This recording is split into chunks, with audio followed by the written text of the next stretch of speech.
Iran के हवाले से डोनाल्ड ट्रंप का रवैया भी तो खासा गैर लचकदार रहा है। माजी में पिछले दौरे सदारत में उन्होंने ईरान से जौहरी मुआहिदा मुअत्तल कर दिया था। तो अब इन ताल्लुकात में बर्फ पिघलने की कोई उम्मीद की जा सकती है, या ईरान अमेरिका कशीदगी जो पहले ही खासी बुलंद है वो मजीद बढ़ेगी और इस तरह से तो फिर पाकिस्तान पे भी उतना ही प्रेशर पड़ेगा? देखिए, आप ईरान की बात कर रहे हैं। ईरान के पास तो काफी कैपेसिटी है मिलिट्री, वो काफी जगह पहुंच सकती है। ईरान अगर अमेरिका ना पहुंच सके, अमेरिकन बेसिस को पहुंच सकती है मिडिल ईस्ट में, और अमेरिकन एलाइज की तबाही कर सकती है। सऊदी अरेबिया, यूएई और इनको, कतर को। वो करे नहीं करे मुझे नहीं पता, मगर ये रखता है। मगर आप मुझे बताएं, जब अमेरिका नॉर्थ कोरिया को कुछ नहीं कर सकता है, इसलिए कि नॉर्थ कोरिया के रॉकेट तो लॉस एंजलिस पे आ जा सकते हैं। क्या किया है ट्रंप ने नॉर्थ कोरिया के साथ? कुछ नहीं किया है। वो तो गया है उधर, 2 दफे जाके मिला है उससे। क्यों नहीं? उनके पास वेपन्स हैं। अब क्या पता हमें कि ईरान के पास ये 1 साल जो इसने आके वो JCPOA जो होता है, जो उनकी एग्रीमेंट थी कि ईरान को हम सैंक्शंस नहीं लगाएंगे अगर ईरान न्यूक्लियर वेपन्स ना बनाए, और IEA कहता रहा कि तुम नहीं, वो नहीं बना रहे हैं, मगर इसने उनकी बात नहीं मानी, सैंक्शंस लगा दिया। और वो जो 1 साल ईरान को मिला है, आपको और मुझे क्या पता है उनके पास न्यूक्लियर वेपन्स हो? और अगर ईरान के पास न्यूक्लियर वेपन्स हो तो आपको पता है तो इजराइल तो बच नहीं सकता। अगर ईरान के पास न्यूक्लियर वेपन्स हो तो इजराइल जितना हमारा लांडी एरिया बड़ा है उतना इजराइल बड़ा है। 9 मिलियन लोग लांडी के एरिया में रहते हैं, कराची के बाहर जो शहर लांडी है जी। तो अब आप सोचिए कि सोफिस्टिकेटेड मिसाइल्स में वो न्यूक्लियर, उनको थोड़ा सा वक्त चाहिए। वैसे अगर आप मुझसे पूछे, मैं कह रहा हूँ ईरान को एक साल चाहिए, फिर उसके बाद तो वो न्यूक्लियर वेपन्स उनके मिसाइल्स पे माउंट हो सकते हैं और वो मिसाइल जाके इजराइल को लग सकते हैं। उन्होंने प्रूफ कर दिया है। जब इन्होंने ये 200 मिसाइल्स फेंके थे, उन्होंने प्रूफ किया है कि वो उड़ा सकते हैं टारगेट्स। डोनाल्ड ट्रंप ने एक और चीज भी उड़ाया है। बिल्कुल सर, डोनाल्ड ट्रंप ने अपनी इलेक्शन कैंपेन में मुसलमानों के नाम भी एक खुसूसी पैगाम जारी किया और वोट की अपील की। उनका कहना था कि कैमला हैरिस और उनकी जंगजू काबीना मिडिल ईस्ट पर हमला कर देगी, वो तीसरी आलमी जंग शुरू कर देंगी, इसलिए अरब और मुस्लिम मुझे वोट दें।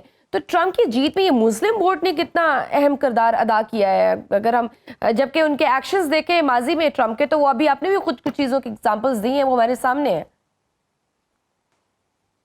देखिए, मुस्लिम वोट क्या है अमेरिका में? लेस देन 1% है जी।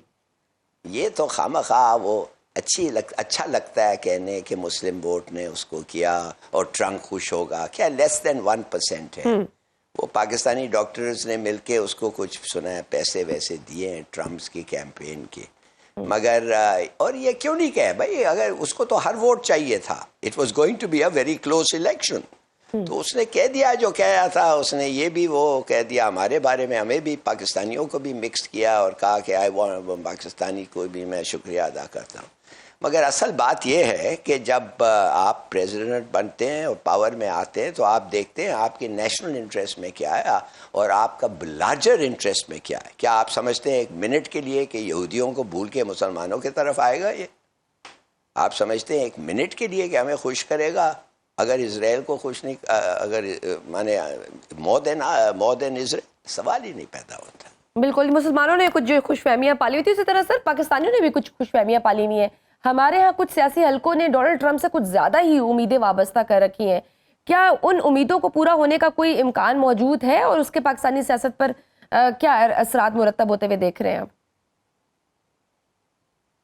देखिए, वो आएगा तो वो जरूर कहेगा, जैसे 62 डेमोक्रेट्स ने खत लिखा है हमारे किसको, उनके सदर को, कि ये क्या हो रहा है पाकिस्तान में, ह्यूमन राइट्स ये वो, और लोगों को इन्होंने पकड़ाया 1.5-2 साल के लिए अंदर किया है और ये हरकतें हो रही ये वो। उन्होंने तो लिख लिया। अगर डेमोक्रेट्स लिख सकते हैं तो ट्रंप भी 1-2 दफे कह सकता है हाँ छोड़ दे लोगों को जिनको तो आपने पकड़ा। क्या वो प्रेशर क्रिएट होगा जिस तरह का ये रिस्पॉन्स एक्सपेक्ट कर रहे हैं यहाँ पे एक जो सियासी पार्टी, यू थिंक कि उस तरह का कोई रिस्पांस जनरेट होगा, कोई प्रेशर आएगा उनके कहने से?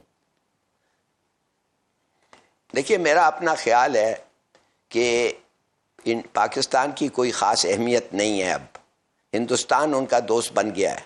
हिंदुस्तान बड़ा मुल्क है, उनका आर्मी 4 गुना हमारे से ज्यादा है, एयरफोर्स 6 गुना ज्यादा है, नेवी 8 गुना ज्यादा है, स्ट्रेटेजिक एलाई है अमेरिका की। क्या आप समझते हैं उनको खुश नहीं करेगा?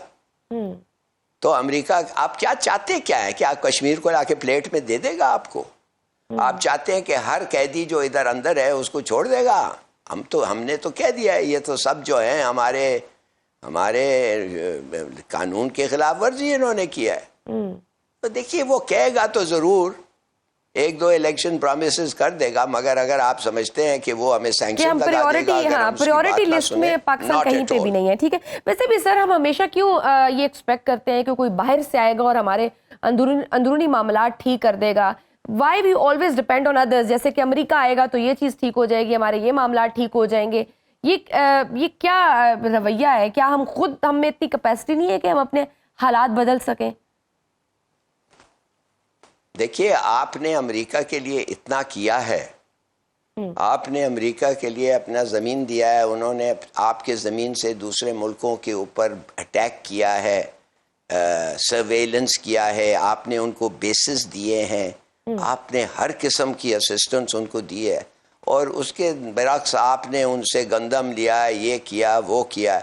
तो वो ये हम समझते हैं कि यार कुछ हम उनके लिए करेंगे तो वो हमें कुछ करेगा। मगर जब टेस्ट आया, एक्चुअल टेस्ट जो 65 में आया, जब हम इंडिया के साथ जंग में थे, उन्होंने क्या किया?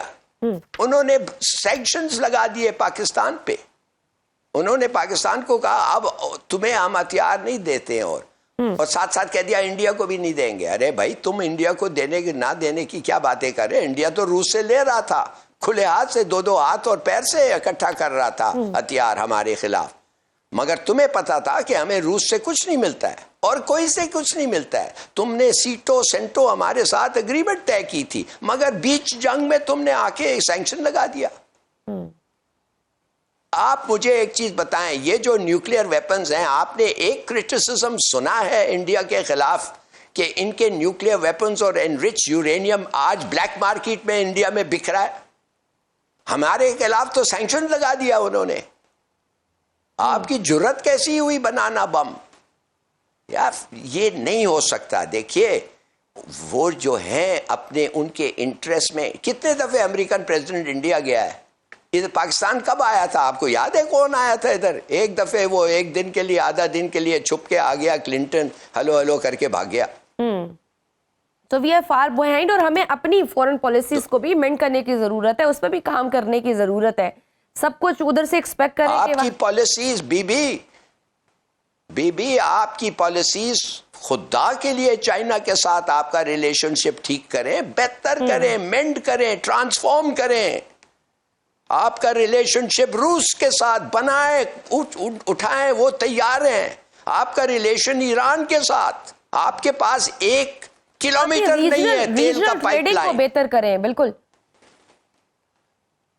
बिल्कुल, आपके पास, आप 75 साल में एक मुल्क तैर रहा है तेल के ऊपर, तैर रहा है तेल से। उनके लोग मुफ्त चलाते हैं, $15 $10 में उनका गाड़ी पूरा भर जाता है, और बिजली मुफ्त है उनके लोगों के लिए, ऑलमोस्ट मुफ्त है, और आप मर रहे हैं। मगर आप उनके साथ एक मुआहदा नहीं करते हैं, और जब आप मुआहदा करने जाते हैं तो आपको सैंक्शंस लगता है, तो आप हाय हाय करके बैठ जाते हैं। खुदा के लिए get a grip. I mean, आप सोचिए किस किस्म के लोग हैं जो इधर बैठे हुए हैं, 75 साल से बैठे हुए हैं।